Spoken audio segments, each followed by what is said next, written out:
في miseensoti adda bilisummaa Oromoo deeggartootaa fi uummanni Oromoo qabsaa'onni bilisummaa Oromoo bifa adda addaan qabsoo kana keessatti qooda qaban qooda qaban walumaa gala sabboontonni adda bilisummaa Oromoo gaafa duraa saaqan daandii irra bu'anii deeman haga guyyaa kanaatti yaadanna. Hadas kan dura daran waraanni bilisummaa Oromoo fi deeggartoonni qabsoo addatti ammoo qeerroo fi qaroo deeggartoonni Oromoo wareegama ulfaataa baasaa jiran.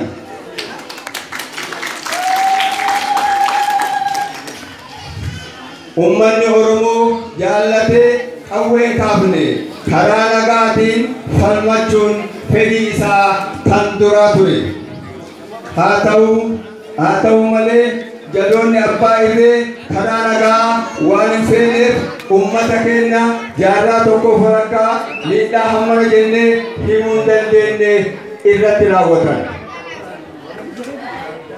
Addi bilisummaa Oromoo karaa nagayaa didamnaan 1973 hidhannoo qawwee kaasuu dirqame. Har'a diinni qabsoo Oromootiin laamsha'ee addi bilisummaa Oromoo yaamicha karaa nagayaa awwaatee gama biyyaatti deebi'e.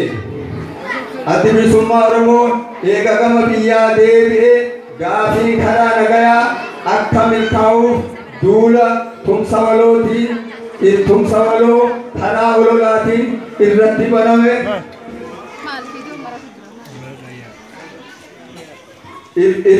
baname hundaa obsaan baadhatee karaan irraa baadhatee hireen dhiiga ilmaan Oromootiin argamte akka milkaa'uuf carraaqa.